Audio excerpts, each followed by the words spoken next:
delicious. I guess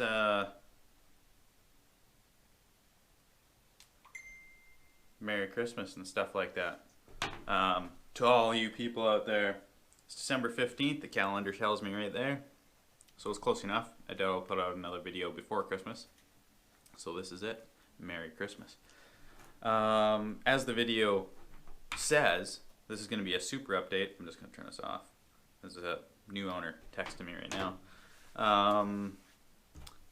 And I have the opportunity to buy it back. So, I'm not saying I'm going to buy it back, but I'm not saying I'm not going to buy it back. There's a lot of things going on in life, and I just need to think about if it's, right for me. So, the update on the car, I suppose, I sold it a year ago, or two years ago. I don't know how many years ago, or how long ago. But anyways, I sold it in the fall. Put the crank trigger, or cam trigger wheel back for the ignition, timing for the new guy and everything. He wanted that. Gave him all my spares, diffs, everything. The back of the car was just full of stuff, so slicks, whatever. Anyways, I guess the following summer he'd taken it to the track and the diff just grenaded. So, I mean, I get it, that Tilton's kind of a tricky customer to deal with, that clutch. So I doubt he had really a whole lot of seat time in the car before he took it to the track. And, the car did leave violently. I mean, when you're slipping the clutch, I can only imagine if you just let that thing sit on the two-step till it built 15 or 20 pounds of boost and you just let her out, things are grenading. And there's nothing you can do about it. So, anyways, he got that fixed, and I think he wanted a Greddy timing belt on it. Back in the day, there was a blue belt, a blue Greddy belt on it. So I think he wanted that, had the timing belt done there locally. And sometime thereafter, or subsequently, whatever, around that time, the car developed a miss. And I remember he texted me, and, in regards to the timing and stuff like that, and whatever.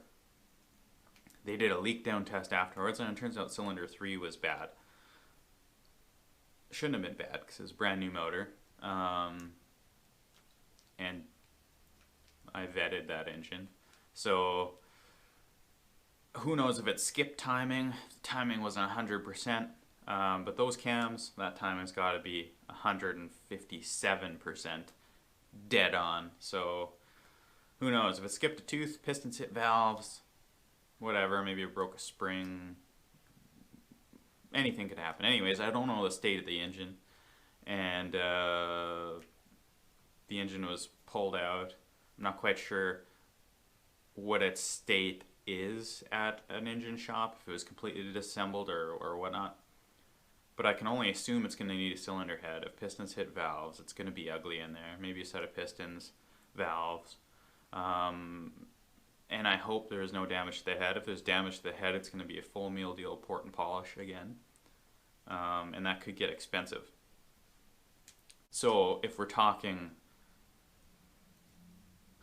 full meal deal port and polish and, a good core, lapping the valves, doing it all right, new retainers and springs and stuff like that. It could be a $4,000 to $5,000 deal. Canadian. Keep in mind, I'm in Canada land, and you knuckleheads in the States, your dollar is strong. So, if something cost you $1,000 down there, it cost me $13.20, $13.50 Canadian. So your dollar is crazy strong compared to, the Canadian dollar right now.